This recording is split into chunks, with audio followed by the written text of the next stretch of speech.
lesiones. Hablemos también un poco sobre los pólipos. Sí, bueno, las lesiones a las que me refiero son los pólipos. En estos pacientes que te comentaba de cáncer esporádico, esa es la forma.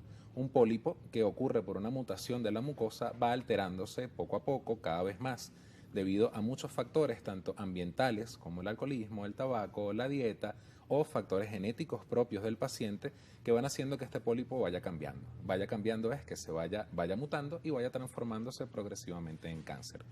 Prato Betty nos dice, pacientes que tienen tuberculosis se pueden hacer colonoscopia. Sí, los divertículos son una lesión totalmente benigna del colon. Ya cuando hablamos de su inflamación, su sangrado o algo, hablamos de diverticulitis. Sin embargo, tener divertículos o diverticulosis no es realmente nada malo y casi todos tenemos divertículos y con la edad tendremos más. Doris de Marcano también nos escribe, dice, buenas tardes, un colon irritable puede causar dicha patología. ¿Existe algún tipo de síntoma? Sí y no.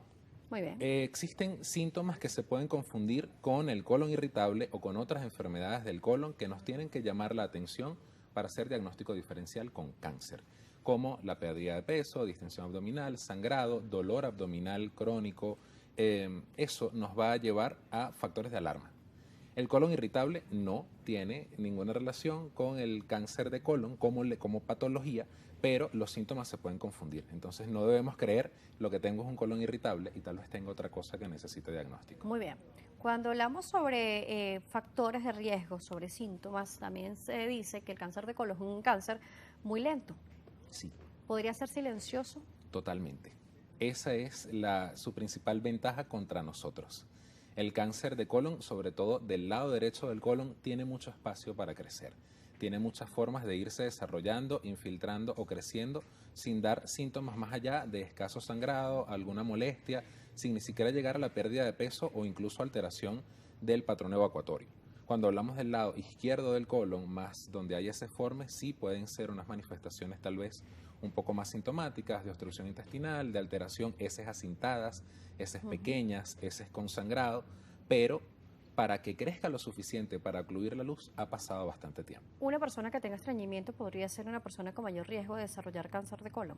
Si no sabe cuál es la causa de su alteración del patrón evacuatorio, sí, porque debe tener un diagnóstico. Debemos distinguir completamente un estreñimiento funcional de un estreñimiento de instalación súbita o asociado a pérdida de peso, dolor, molestia, que tal vez no sea solo estreñimiento, sino que hay algo que está disminuyendo el paso de las heces. Recordemos que hay personas que se están conectando en este momento, tanto en redes como por la pantalla de Globovisión, y Dori nos pregunta si es hereditario. Lo estábamos aclarando al principio, pero vamos a retomarlo. Sí, existe. De ese otro porcentaje, el 20% de los pacientes puede presentar un cáncer de colon hereditario, bien sea relacionado a pólipos o no, polipósico o no polipósico.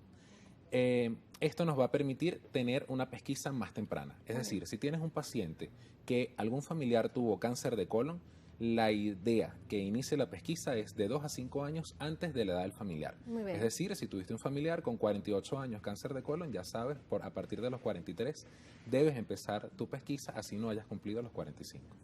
Muy importante esto, y además, si a un paciente se le ha diagnosticado un pólipo, ¿cada cuánto tiempo debe hacerse la colonoscopia? Cada 2 a 5 años, dependiendo del tipo de pólipo o cómo fue la resección de ese pólipo. Bien. Lo ideal es que durante la colonoscopia se pueda resecar el pólipo completo y el estudio patológico nos va a permitir saber si había lesión maligna o no, porque puede que haya sido un pólipo totalmente benigno que se resecó completo y el paciente no tiene que preocuparse más por esa lesión, o que haya sido un pólipo con características malignas que tengamos que estudiar mejor y que tengamos que tratar de estadificar.